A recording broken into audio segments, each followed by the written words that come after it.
بكرم آله وأصحابه كرام الفاتحة. أعوذ بالله من الشيطان الرجيم. بسم الله الرحمن الرحيم. الحمد لله رب العالمين الرحمن الرحيم مالك يوم الدين. إياك نعبد وإياك نستعين. اهدنا الصراط المستقيم صراط الذين أنعمت عليهم غير المغضوب عليهم ولا الضالين آمين.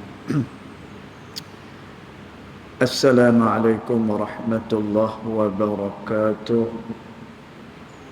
الحمد لله والصلاة والسلام على رسول الله سيدنا محمد بن عبد الله وعلى آله وصحبه ومن والاه.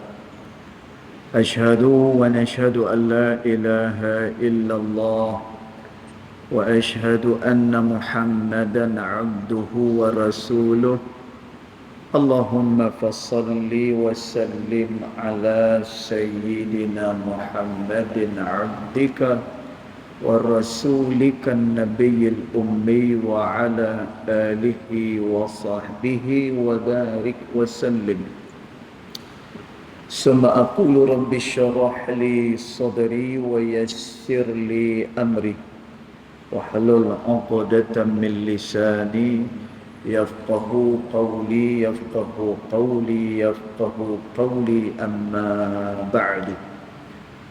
قال الله سبحانه وتعالى في تنزيله: لقد كان لكم في رسول الله أسوة حسنة. صدق الله العظيم. ربي أدخلني مدخل الصدق وأخرجني مخرج الصدق واجعل لي من لدنك سلطانا نصيرا. إلهي أنت مقصودي ورضاك مطلوبي فأعطني محبتك ومغفرتك يا أرحم الراحمين. Alhamdulillah.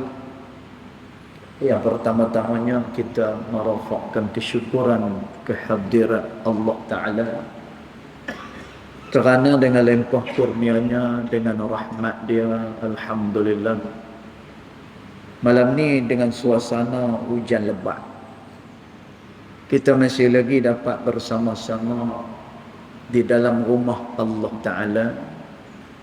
Dan walaupun malam ni kehadiran kurang kerana hujan, apapun juga kita masih lagi ada medium ataupun kita kata lapangan yang lain. Contoh kita ada siaran langsung. InsyaAllah yang tengok ni bukan di Kedah saja, satu Malaysia yang tengok. Cumanya dekat dengan kita ni dia kuranglah sikit pasal hujan. Jadi apa pun juga, mudah-mudahan tak kira dan sama ada sikit ataupun banyak ke, yang penting kita gunakan apa juga lapangan yang ada untuk menyampaikan ayat-ayat Allah Subhanahu wa Ta'ala. Baik, malam ni kita sambung lagi perbicaraan kita pada kitab Mafhum At-Tasawwuf yang dikarang oleh Syekh Abdul Ghalib Ahmad Isa rahimahullah ta'ala. Kita pi kepada tajuk yang berikutnya, asas kepada ilmu tasawuf.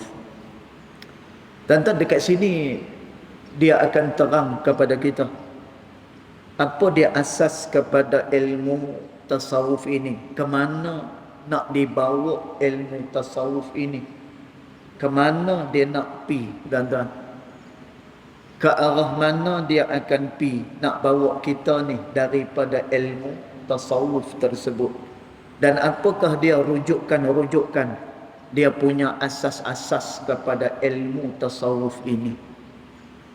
Tuan-tuan, kerana ilmu tasawuf ni dia banyak penyelewengan, dia banyak berlaku penyelewengan. Ini adalah kerana Mereka salah anggap kepada lintasan-lintasan hati mereka.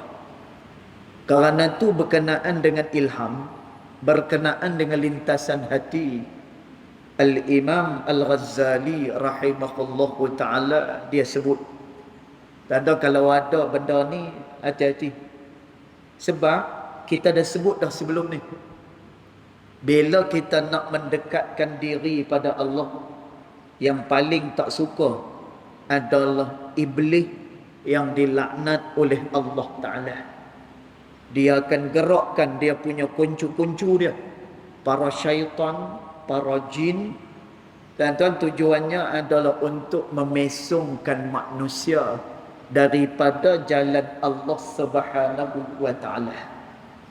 Dan tuan, ilmu tasawuf ni ianya adalah roh kepada amalan-amalan yang disyariatkan oleh Allah Ta'ala. Kerana tu ilmu tasawuf dia melahirkan insan yang berkualiti. Dan tu ni ilmu tasawuf. Kalau orang tu betul dia belajar ilmu tasawuf, dan tuan, diri dia tu akan jadi orang yang berkualiti. Dan tuan, kalau dia jadi ayah, dia akan jalankan tanggungjawab dia sebaik yang mungkin. Dan ni ayah yang bertasawuf. Kalaulah dia seorang guru, dia akan ajak anak murid dia seboleh-bolehnya sampailah anak murid ini dia keluar daripada kejahilan dia. Kalaulah, tuan-tuan, kalaulah dia seorang pekerja, maka dia akan bekerja dengan bersungguh-sungguh. Kalau dia ni bekerja dengan majikan, dia akan senangkan hati majikan dia. Dan kalau kerja dia adalah memberikan khidmat, dia akan berkhidmat dengan sebaik-baiknya. Dan inilah dia hasil daripada ilmu tasawuf ini. Dan kerana ilmu tasawuf ni dia nak mengajak manusia supaya beramal adalah semata-mata kerana Allah Ta'ala. Dan dia beramal mengikut apa yang disuruh oleh Allah Subhanahu wa Ta'ala. Dan kita tahu suruhan-suruhan Allah Ta'ala ni, dia perintah kepada kita supaya melakukan yang terbaik. Dan maka orang yang bertasawuf ni, dia akan pi kepada yang lebih baik dan juga kepada yang lebih elok lagi. Maka ni yang dinamakan sebagai ilmu tasawuf. Dan tapi ilmu tasawuf banyak penyelewengannya, sehingga kan ulama-ulama pada kurun yang ke-6 dan juga kurun yang ke-7 Hijrah, dan mereka buat penolakan kepada sebahagian daripada orang yang bertasawuf ini. Dan pasal apa? Kerana banyak berlaku penyelewengan daripada jalan Allah Subhanahu wa Ta'ala. Dan sepatutnya orang bila kata dia bertasawuf, maka keadaan diri, kemudian keadaan apa pun juga, ianya semakin membaik, ianya bukan semakin buruk. Kerana apa? Kerana ilmu tasawuf dia mengajak kita untuk ikhlas, dia mengajak kita untuk bersih lahir dan juga batin. Dan juga ilmu ini dia suruh kepada kita, dia mengajak kepada kita untuk kita mencontohi segala contoh-contoh yang baik. Dan maka dia sebut dekat dalam kitab ni, Bismillahirrahmanirrahim. Qala muallif rahimahullahu ta'ala wa nafa'ana bi'ulumihi fid daraini amin. Dia kata asasun ilmu tasawuf. Ini adalah asas kepada ilmu tasawuf. Dan ilmu tasawuf ni apa dia punya asas dia?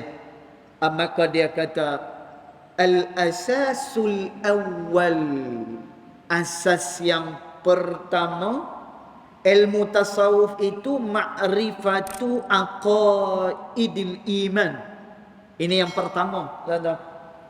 Asas yang pertama, dia mengetahui akan segala akidah iman kepada Allah Subhanahu wa taala. Dan maknanya ilmu tasawuf ianya dibina di atas akidah yang benar. Dia dibina di atas akidah yang jelas. Dia dibina di atas akidah ahli sunnah wal jamaah. Dan dia tidak terkeluar daripada itu. Dan kerana apa? Kerana segala perkara ni asas dia adalah keimanan kepada Allah Subhanahu wa taala. Dan kalau tak ada iman, kalau seandainya tidak adanya akidah ini, dan dia buat amalan apapun ianya tidak akan diterima oleh Allah Subhanahu wa taala.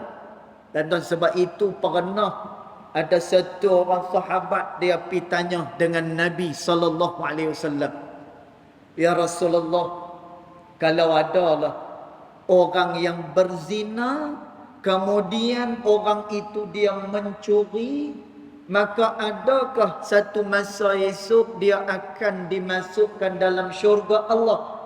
Dan tuan jawab Nabi, "Ya, dia akan dimasukkan dalam syurga Allah Ta'ala." Dan maknanya apa? Orang ni selagi mana dia beriman, walaupun dia melakukan dosa kepada Allah Ta'ala, dia masih lagi mempunyai peluang untuk bertaubat kepada Allah Subhanahu wa taala.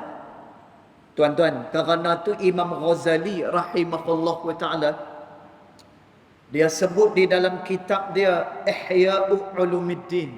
Nah, dia kata apa? Dia kata kalaulah orang muda dia berjumpa dengan orang tua, maka hendaklah dia kata bahawa orang tua itu lebih mulia daripada diri dia. Dan tahu pasal apa? Kerana kata Imam Ghazali, orang yang tua itu dia dah lama hidup, berkemungkinan amal baiknya lebih banyak daripada kita yang muda ni. Dan maka kita ihtiram, kita memuliakan kepada orang yang lebih tua lagi. Kemudian kata Imam Ghazali, orang tua bila mana jumpa dengan orang muda, maka hendaklah dia kata orang muda ni lebih baik daripada diri dia yang tua. Dan pasal apa? Kerana umur dia masih lagi tak banyak, berkemungkinan dosa yang dia lakukan juga sedikit kepada Allah Subhanahu wa taala. Dan kemudian Imam Ghazali kata, apabila berjumpa dengan orang yang melakukan dosa kepada Allah Subhanahu wa taala, maka hendaklah kita merendahkan diri kepada mereka ini. Dan rendah diri dekat sini bukan bermakna kita redha dengan maksiat yang dia perbuat, tetapi kita tidak meninggi diri dengan kebaikan yang kita lakukan, kerana kita sendiri pun tak tahu bagaimana di akhir-akhir kehidupan kita esok ni. Dan sebab itu Imam Ghazali kata, kalau jumpa dengan orang yang melakukan dosa, rendahkan diri kamu, jangan rasa mulia lagi. Pasal apa? Kerana siapa tahu orang yang buat dosa ni esok bila dia bertaubat kepada Allah Subhanahu wa taala, maka taubatnya lebih diterima daripada kita yang dah sedia ada dah beramal kepada Allah Subhanahu wa taala. Dan maka demikian kedudukan iman. Selagi mana orang ni dia beriman kepada Allah Ta'ala, selagi itu dia mempunyai peluang untuk dia mendapat tempat pada sisi Allah Subhanahu wa taala. Dan sebab itu ilmu akidah ianya adalah ilmu yang pertama sekali yang perlu dipelajari dan juga yang perlu ditanam di dalam dada-dada kita. Dan kita pernah sebutkan kat sini dulu pada kitab yang dulu yang kita khatam dulu ni, kitab adab sulukil murid. Tuan-tuan, kita dah sebut ada 3 perkara yang menjadi fardu ain kepada kita. Fardu ain. Tuan-tuan, dia adalah kewajipan kepada setiap mukallaf. Bila mana dia baligh, bila mana sampai kepada seruan Islam, bila mana dia tidak ada keuzuran, dia tak buta, dia tak pekak, dia tak bisu dan sebagainya, tuan-tuan, maka dia mukallaf. Bila kata mukallaf, maka hendaklah dia mempelajari akan 3 fardu ain ni. Tuan-tuan, yang pertama-tama sekali apa dia? Ni yang pertama sekali. Dakwah Nabi SAW pun pada peringkat awal adalah menanam tauhid kepada Allah Subhanahu wa taala. Tuan-tuan, ni peringkat hak yang pertama, tanam tauhid di dalam hati seseorang. Tuan-tuan, yang pertamanya adalah tauhid. Tuan-tuan kena belajar ilmu tauhid ni. Tuan-tuan, sebab itu yalah, kita nak dengar apa pun dengar pilah. Ni apa ni musim Maulidur Rasul ni ramai penceramah hak yang mai. Tuan-tuan, kita pilah, kita dengarlah, ikut apa ni selera kita. Kita dah suka gaya yang macam mana, tuan-tuan. Tapi ilmu tauhid yang ni kena belajar. Iman dia mesti kena hadamkan dia. Tuan-tuan, kalau dah iman kita, tauhid kita takut-takut dia tak kejap, dia tak kuat, maka orang ni berada dalam keadaan yang berbahaya. Tuan-tuan, sebab itu disebut di dalam kitab Jawharatut Tauhid yang dikarang oleh Al-Imam Al-Laqani rahimahullahu ta'ala.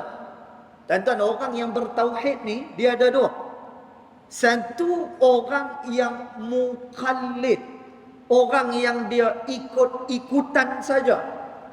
Tuan-tuan, dia ada satu lagi, orang ni dia ikut juga, tetapi dia reti dalil. Tuan-tuan, dia boleh bawa datang dalil, sama ada dalil itu daripada Quran Sunnah ataupun daripada dalil akal. Tuan-tuan, dia boleh bawa kedua-duanya. Tuan-tuan, yang ni dinamakan sebagai apa ni? Tafsili. Dia boleh bawa datang dalil. Tuan-tuan, maknanya dia belajar. Tuan-tuan, ulama dia berkhilaf. Ulama berselisih pendapat. Bagaimana iman orang yang ikut-ikutan saja dengan iman orang-orang hak yang belajar ni. Tuan-tuan, ulama berkhilaf pada orang yang bertaklid ni, pada orang yang hanya sekadar ikut-ikutan saja. Tuan-tuan, ada 2 pendapat ulama dekat sini. Satu kata tidak sah iman dia kepada Allah. Satu lagi kata iman dia sah pada sisi syarak, tetapi berdosa kerana meninggalkan belajar, kata ulama. Tuan-tuan, jadi antara 2 pendapat ni, mana yang lebih kita kata rajih, mana yang lebih kuat pendapatnya? Tuan-tuan, yang kedua tu lebih kuat lagi. Dia pun lega. Lega dia kata. Pasal apa? Lepas. Tuan-tuan, lepas pun, tetapi ulama kata, ulama sebut, orang yang taklid ni dikhawatiri kalau nanti esok dia terjerumus daripada jalan tauhid dia kepada Allah Subhanahu wa taala. Dan sebab itu kata Imam Al-Laqani dalam kitab Jawharatut Tauhid, dia kata apa? Dia kata iz qallada fit tauhidi. Bila mana seseorang dia bertaklid kepada tauhidnya, tuan-tuan, dia tak belajar pun, tapi dia pergi ke orang. Tapi yang dia ikut tu betul. Yang dia ikut itu secara jazim, secara putus. Tuan-tuan, kata dalam Jawharatut Tauhid, idh qallada fit tauhid, bila mana dia bertaklid di dalam tauhid itu, imanuhu lam yakhlu min tardidi. Imannya itu tidak sunyi daripada keraguan, kata ulama. Tuan-tuan, maka kerana tu, perkara pertama sekali yang menjadi agenda Nabi SAW ketika mana berdakwah, Nabi tanamkan tauhid, iman kepada Allah Subhanahu wa taala. Dan sebab itu kalau kita tengok dalam kitab tauhid, dan yang wajib kita simpulkan iman ni ada 50 sifat semua sekali. Dan yang ni kena clear yang ni. Sebab tu saya kata tadi, kalau kita nak dengar penceramah mana pun, dengar pilah. Terutamanya ni pada musim-musim maulid ni. Yalah, orang kadang-kadang macam-macam. Dia suka hak yang cengih sikit. Ada yang suka jenis santai. Ada hak yang suka jenis, yalah, yang relax-relax. Kok biar?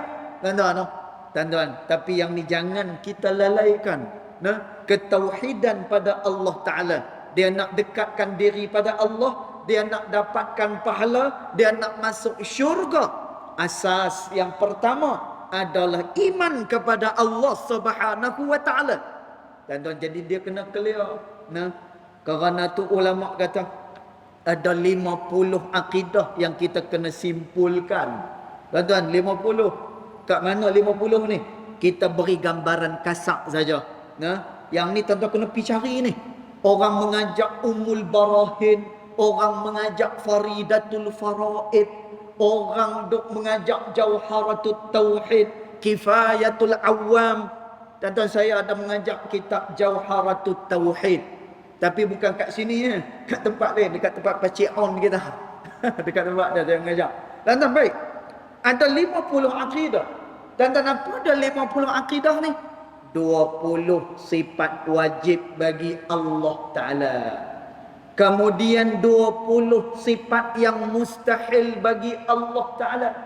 Kemudian satu yang harus bagi Allah Subhanahu wa Ta'ala.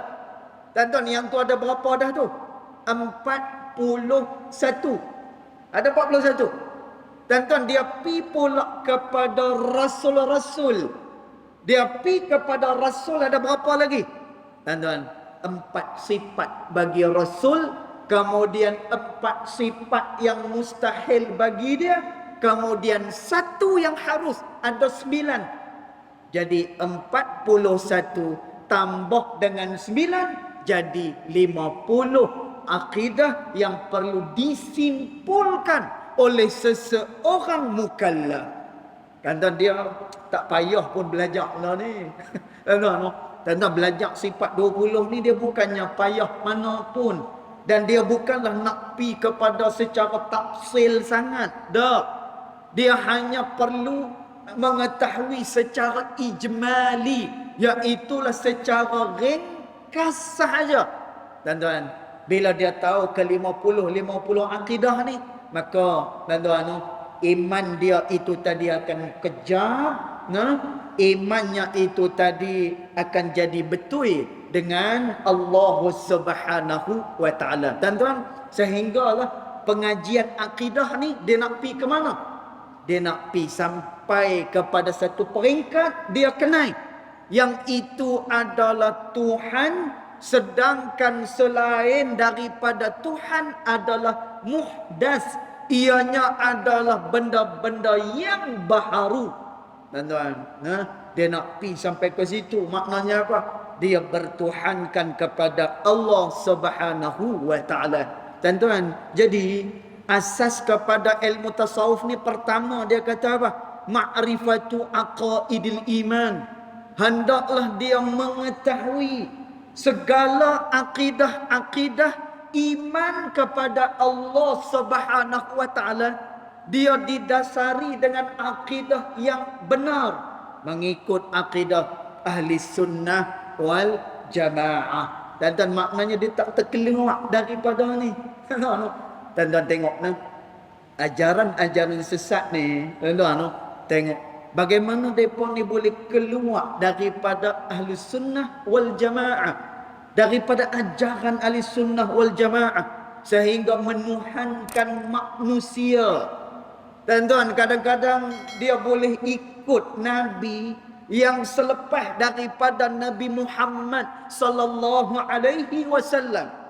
Tuan-tuan, timbul benda-benda yang seumpama ni dia bermula daripada mana?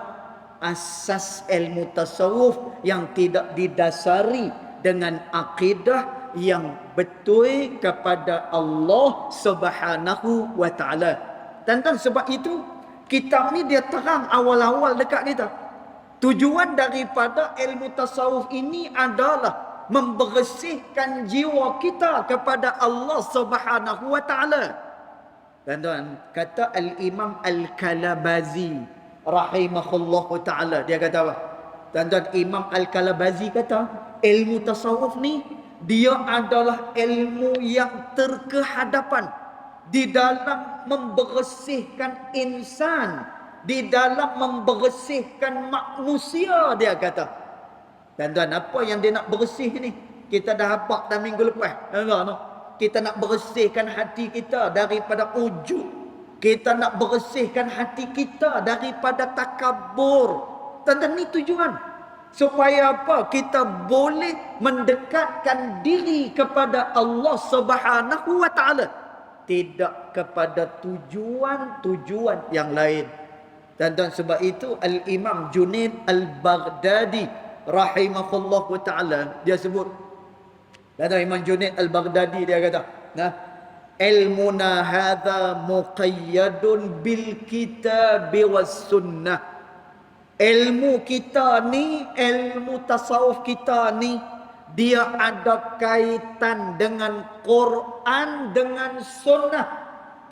Tuan-tuan, sebab itu kalau mai apa-apa, kalau kita dengarlah ada orang sebut perkara yang pelik sikit, macam mana kita nak buat?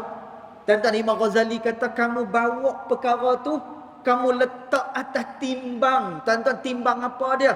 Timbang Quran dan juga timbang sunnah. Tuan-tuan, kita kalau beli apa ni, kita kalau beli apa-apa, semua nak timbang.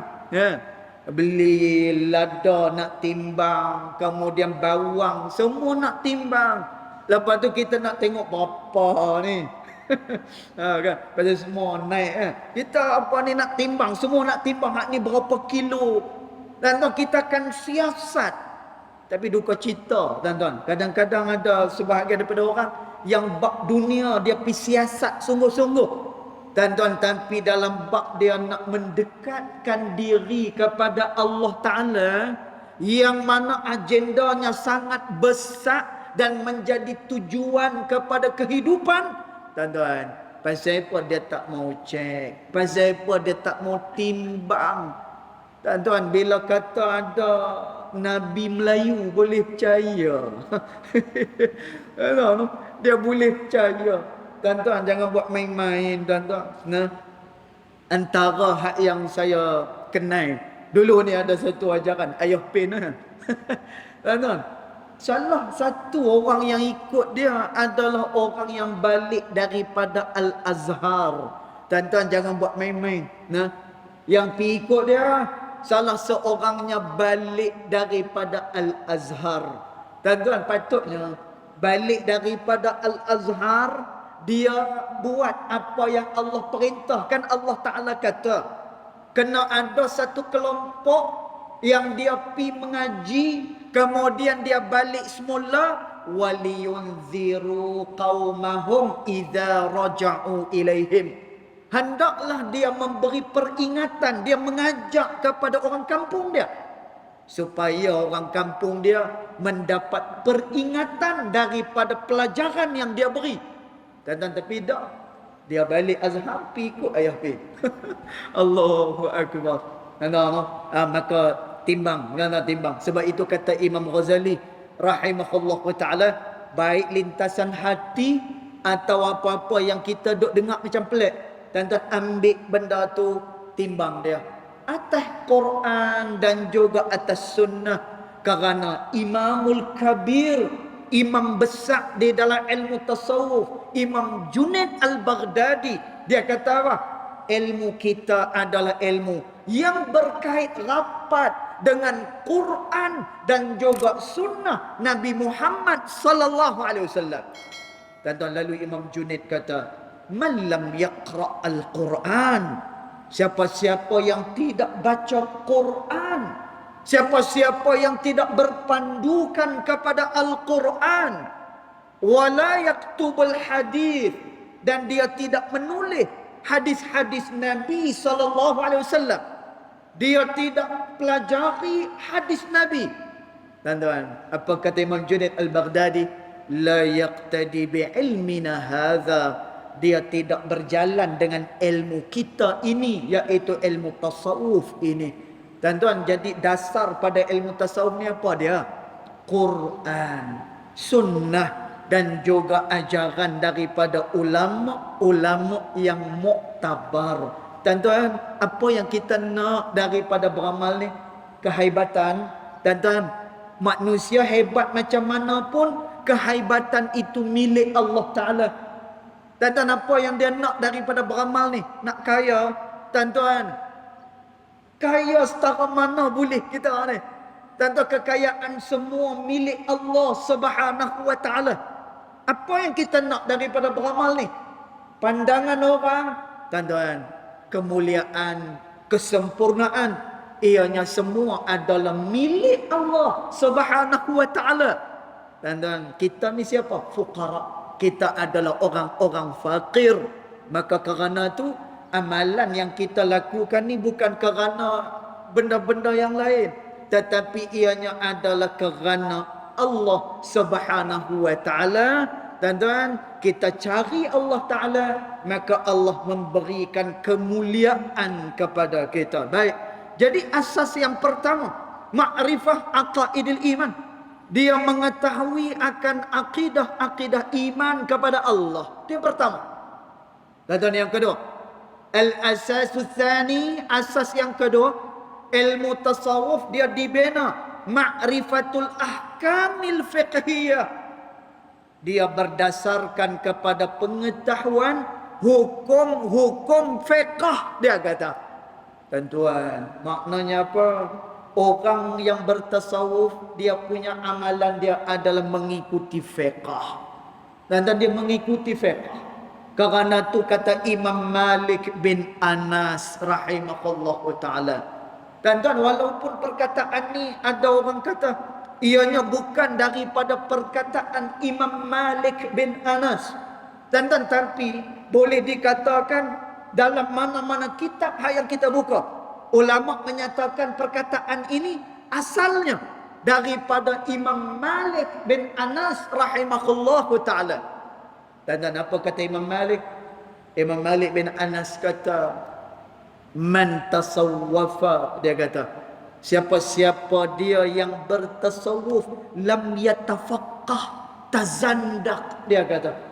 Siapa-siapa dia yang bertasawuf, tuan-tuan, dia berjalan pada jalan tasawuf, tetapi dia tidak faqih, dia tak belajar ilmu fiqh, tuan-tuan, dia tak mau ambil syariat-syariat ni, dia tak mau nak ambil, tazandaqa, maka dia akan jadi zindik, kata Imam Malik. Tuan-tuan, zindik ni lagu mana? Dia melihat kepada hakikat amal, lalu dia menolak syariat Allah Subhanahu wa Ta'ala. Tuan-tuan, ni orang zindik, orang yang menolak akan segala syariat Allah Subhanahu wa Ta'ala. Tuan-tuan, Nabi sallallahu alaihi wasallam dia sembahyang malam. Tuan-tuan, sembahyang malam ni bukan wajib. Tuan-tuan, sembahyang malam ni wajib? Tak wajib. Tapi Nabi sembahyang malam ni, tuan-tuan tengok dalam matan Al-Arba'in Nawawiyah, Nabi sembahyang malam hatta tawarramat qadamah, sehingga bengkak kaki Nabi sallallahu alaihi wasallam. Tuan-tuan, bahkan Nabi kata apa? Nabi kata, dijadikan sembahyang ini penyejuk dan rehat bagi aku, kata Nabi sallallahu alaihi wasallam. Tuan-tuan, jadi ilmu ni dia diasaskan dengan apa? Dengan segala hukum-hukum fiqh, dengan segala hukum-hukum syariat Allah Subhanahu wa Ta'ala.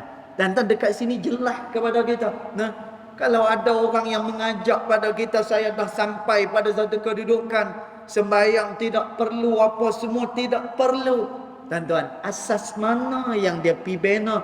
Tuan-tuan, bagaimana pula dia nak mendekatkan diri kepada Allah Ta'ala apabila dia tidak beramal dengan syariat yang mulia ini? Tuan-tuan, maka dia sebut al-asasus tsani ma'rifatul ahkami al-fiqhiyah.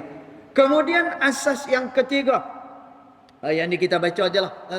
Nanti kita akan terang pada pertemuan yang akan datang. Al-asasus salis, manakala asas yang ketiga ilmu tasawuf ini, al-amalu bimuqtadal ilm. Hendaklah amalan itu berdasarkan kepada ilmu pengetahuan. Dan dia tak boleh reka-reka, dia tak boleh nak buat sendiri-sendiri, dia duk berasa apa ni, buat macam ni boleh kot, macam ni boleh tak. Nah, amalan yang kita duk buat tu kena tengok, sama ada dia diperbolehkan pada syarak ataupun tidak diperbolehkan pada syarak. Maka dia beramal itu berdasarkan kepada ilmu. Kemudian ni nanti kita akan terang pada pertemuan yang akan datang. Al-asasur rabi'u, manakala asas yang keempat, al-ikhlasu fil amali. Hendaklah dia ikhlas di dalam beramal kepada Allah Subhanahu wa taala. Tuan-tuan, jadi ni 4 asas kepada ilmu tasawuf. Bawa balik malam ni. Nak bawa balik malam ni. Pertama, akidah yang benar. Yang keduanya, bila beramal, hendaklah dia mengikuti syariat yang telah ditetapkan oleh Allah Ta'ala. Kemudian beramal berdasarkan kepada ilmu pengetahuan. Dan yang terakhir, dia kata apa? Ilmu ini, dia didasarkan pada dasar ikhlas.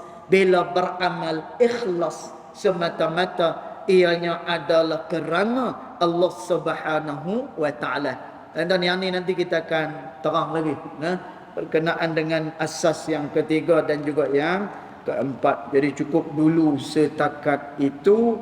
Yang baik datang daripada Allah Subhanahu wa taala, yang tidak baik datang daripada kejahilan diri saya sendiri, walaupun hakikat kedua-duanya datang daripada Allah Subhanahu wa taala.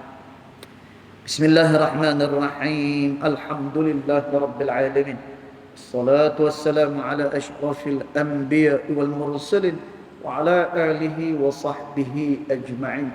Allahumma ighfir lana ma akhta'na wa ma ta'ammudna wa ma asrarna wa ma a'lanna wa ma anta a'lamu bihi minna. Antal muqaddim wa antal muakhir. La ilaha illa anta subhanaka inna kunna minadh dhalimin. Wa sallallahu ala sayyidina Muhammad wa ala alihi wa sahbihi wa baraka wa sallam. Walhamdulillahi rabbil alamin. Wallahu